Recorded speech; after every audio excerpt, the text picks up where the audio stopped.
everybody. Welcome back to Empire Sports Talk. I am your host, Roman Gennaro, and I know it's been a while. I'm going to address that on a later episode, but right now, every day for the next few days, I want to do a special episode for each division where we preview the division and I give you my 1 through 5 predictions for each division. And on this first one, we're going to start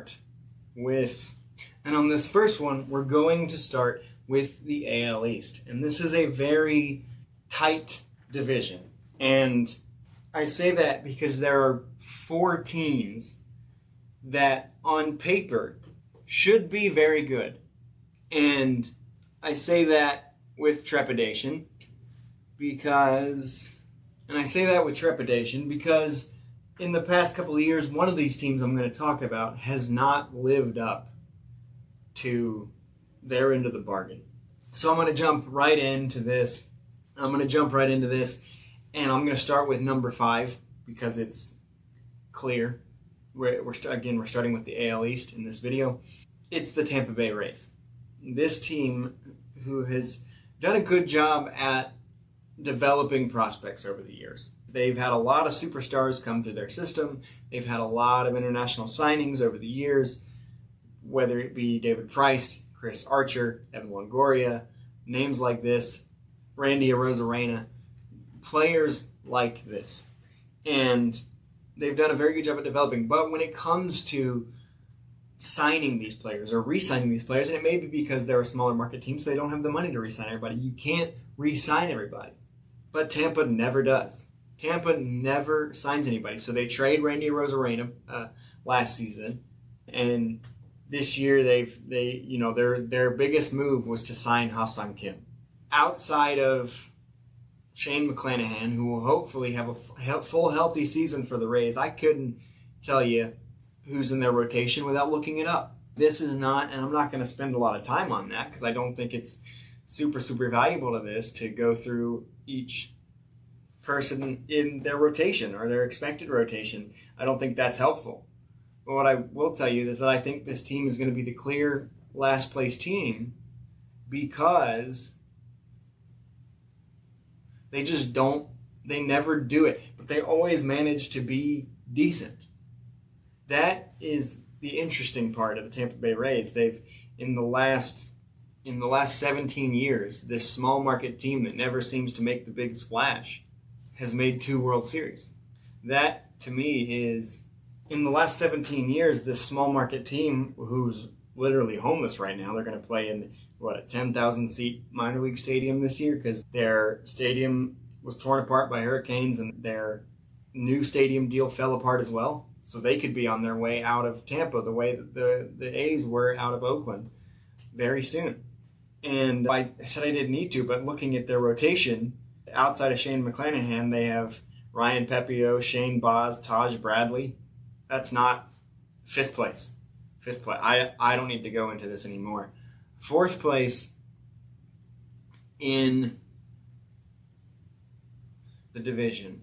And I would say help is on the way for the Rays because they have 5 of the top 100 prospects, but none of them are above AA, so none of them are expected. So only Carson Williams is expected to maybe make it to the show this year. That's their shortstop. He's in AA. I would say help is on the way, but even if it was, the Rays aren't known for keeping guys. 4th place in this division because of whom much is given, much is expected, is the Toronto Blue Jays. And the Toronto Blue Jays frustrate me because, like I said, they've had a lot of reason to be excited in recent years. They were able to get the second-generation triumvirate of Cavan Biggio, Bo Bichette, and Vladimir Guerrero Jr., and then do nothing with them. Their best finish in the last 5 years was a second place 92-70 wild card finish, and that's their best. That is the only time in the last 5 years they've even been above 3rd place. And with a big 3 like that, and obviously Cavan Biggio ended up not being to the level of Bichette or Guerrero, obviously, with only 2 playoff appearances in the last 5-6 years, that's not what Toronto had in mind.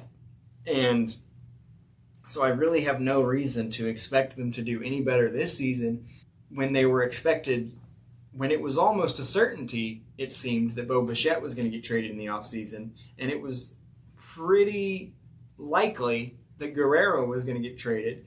None of that happened. Guerrero had a career year last year, and still it wasn't good enough.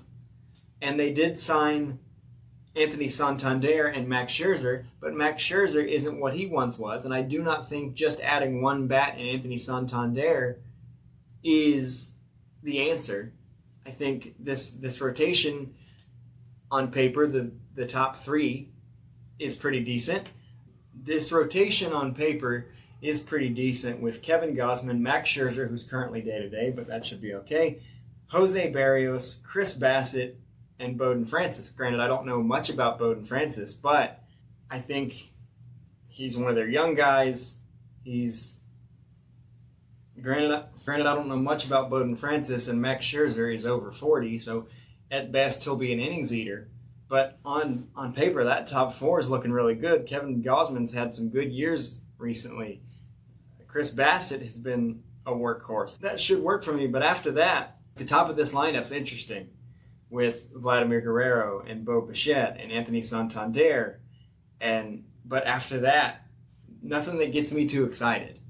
And so I have to say, in what ended up being, they had all the tools to make this, with these 3 guys as their foundation, to make this a run for the ages. They've been in on big free agents in the last couple of years. Shohei Ohtani, Freddie Freeman, Juan Soto were all considered to have Toronto in the mix. Didn't land any of them. Didn't use that money to extend Bichette or to extend Vlad. Didn't use any of that money to add more than Anthony Santander and Max Scherzer. So they've wasted this incredible opportunity that naturally pairing Bo Bichette with Vlad Guerrero Jr., I have no reason to expect any higher than a 4th place finish this year, especially because the top of this division is brutally good. And this is going to be the top 3 in this division. Any of the 3 of these teams can win it. And it's not that, 3rd place because you're bad. 3rd place in the AL East is going to be to a good team that would probably win it, that would almost certainly win it in any other division. Number 3 in the division to me, and it's due to injuries they've already sustained, is the New York Yankees. I said it in a blog post earlier in this winter. When you lose Juan Soto, it's impossible to get better. Even though they added Paul Goldschmidt and Cody Bellinger. Paul Goldschmidt is at or near 40 years old, circling retirement. Cody Bellinger is not the same person he was when he won the 2017 MVP. Even with those 2 in their prime, that still doesn't equal you still don't replace Juan Soto. And his production, whatever. His protection in the lineup for Aaron Judge was the most important thing. Him and Giancarlo Stanton, who also had a kind of a resurgent year last year.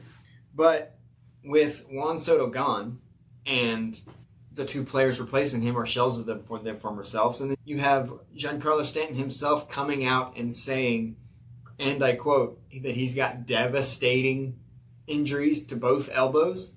There's a real possibility that Giancarlo Stanton's career, if those words are to be believed and taken at face value, which why wouldn't they be if they come from the player himself, that this could be career ending for Giancarlo Stanton. Maybe not right away.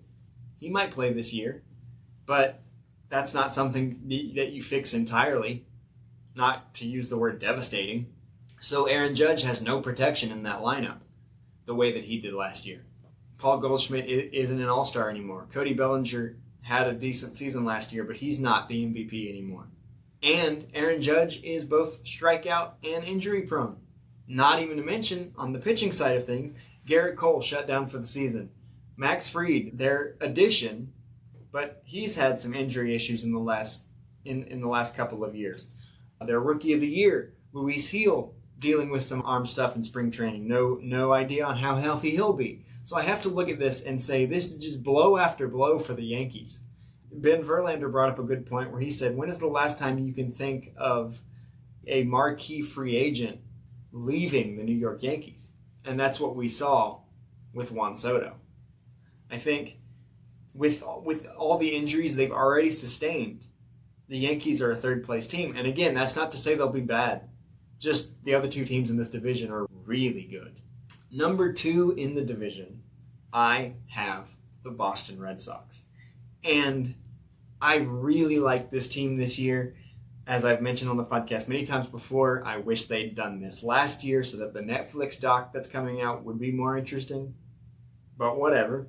The Boston Red Sox, not so arguably, had the best offseason of anyone in baseball. The only reason why I don't have them finishing in first place in 2025 is because we have not seen anything from this team yet, this newly assembled team. On paper, I like them to win the division. But I'm going to reserve that a little bit and say, show me on the field. Because we've already heard that Rafael Devers isn't super thrilled with Alex Bregman coming in because he worries about his own position and he thought about asking for a trade. So there could be some issues there. The Red Sox have 4 of the top 100 prospects, 3 of the top 12, and they are all position players, which could create more of a logjam in Boston. You have Marcelo Mayer, who's number 12. He's currently in AAA, likely to see time this year. He's the shortstop. You have Christian Campbell, who is 7th. He's the 7th best prospect in baseball, who is a second baseman, shortstop, and an outfielder. He'll probably end up playing the outfield. And then you have Roman Anthony, good name, who's number 2 behind Roki Sasaki for best prospect in baseball. All 3 of these guys in AAA, he's in the outfield. I predict that all 3 of these guys will be seeing time this year for the Boston Red Sox, but because of the logjam that's already created in the infield with Rafael Devers, Alex Bregman, who knows if we'll see Trevor Story show up again, and he's an infield guy. 2 of these guys are going to have to move to the outfield. I don't know where they'll end up playing Marcelo Mayer. Maybe he'll be the DH. I don't know. They have other guys there, Tristan Casas and Yoshida, and they've got some really good pieces there. I really like it, but again, I need to see it on paper. Their rotation is deep. This is an embarrassment of riches if you're the Boston Red Sox. Right now, this team has Walker Buehler. This is an embarrassment of riches if you're the Boston Red Sox. Right now on their depth chart, the Red Sox have Walker Buehler listed in the 4 slot. Now, in recent days in spring, it's been announced that Brian Bello, last year's opening day starter, will miss the start of the season. He's got some shoulder soreness, and Lucas Giolito is going to miss the start of the year, miss a little bit of time with a hamstring strain. But when those guys come back, this rotation doesn't even mention Cutter Crawford. You could be rolling 6 deep. You could have a 6-man rotation. And with Garrett Crochet at the top, that to me, outside of Juan Soto, is the pickup of the offseason, the trade with the White Sox. A, to get him out of baseball purgatory. B, to go to a team that's really trying to push, to knock on the door in the very competitive AL East. Tanner Houck really came on last year. It seemed like every time I looked up, Cutter Crawford was putting in a quality start.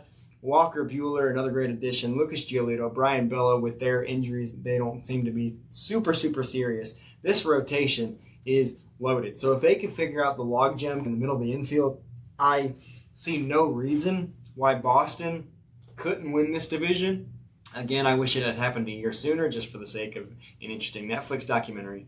But I think I need to see something before I can definitively say this is the first place team. But I think this team could easily win 95 games, win the division. Definitely they're a playoff team to me. But I've seen the Baltimore Orioles. I've seen most of those players, which is why I'm handing the 2025 AL East crown to the Baltimore Orioles. Yes, they lost Anthony Santander. Yes, they also have a bit of a logjam with some prospects. I think it was they also have a bit of a logjam with a lot of prospects. One of their top prospects, Kobe Mayo, has already expressed his displeasure at being sent down to the minors again to start 2025, as he's been in AAA for the last 3 years. There's just no place for him. But you get a full season of Jackson Holliday. I believe that they rushed him. Last season they sent him down. When they brought him back up, he was much, much better. We saw something similar happen with Dansby Swanson back in when he came up with the Braves. I think a full season with him, giving him a full offseason to work stuff out, full camp, everything. And then we obviously know about Gunnar Henderson. He could be an MVP candidate. We know about Adley Rutschman. We know about a lot of these guys.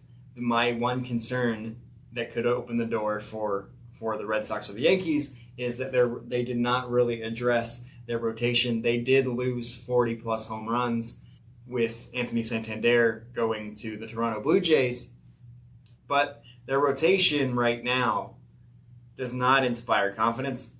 Their number one starter right now is slated to be Zach Eflin. He's not a bad pitcher, but they have Zach Eflin, a 40-plus-year-old Charlie Morton, Dean Kramer, and Grayson Rodriguez, who is not going to start the season with the club, but after an injury last season, but he began throwing from 75 feet just a few days ago, so he should be back probably, I would guess, toward the second half.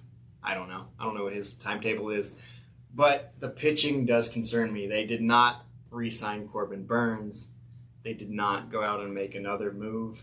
I think the offense will be fine. I think with Colton Cowser, with Jackson Holliday, Adley Rutschman, Ryan Mountcastle, and then to mention, if they find a spot for Kobe Mayo, who's a corner infielder, he's the 14th best prospect in baseball. And if they find a spot for Samuel Basallo, who's the 13th best prospect in baseball, he's a catcher, first baseman. He won't be playing catcher, I can tell you that. And I believe Mountcastle has first base right now. But they do have two more prospects waiting out there, which is why I think, Ryan Mountcastle is currently the guy at first base, Jackson Holliday at second, Gunnar Henderson short. They really like Jordan Westberg at third, Colton Cowser in the outfield. I think with the amount of control that they have over some of these guys, they got Tyler O'Neill in right field, who can hit for power and has a lot of speed, but he's been inconsistent and injured. I think one of these guys, if he wants to play, is going to have to convert to an outfielder probably. But they do have two more guys.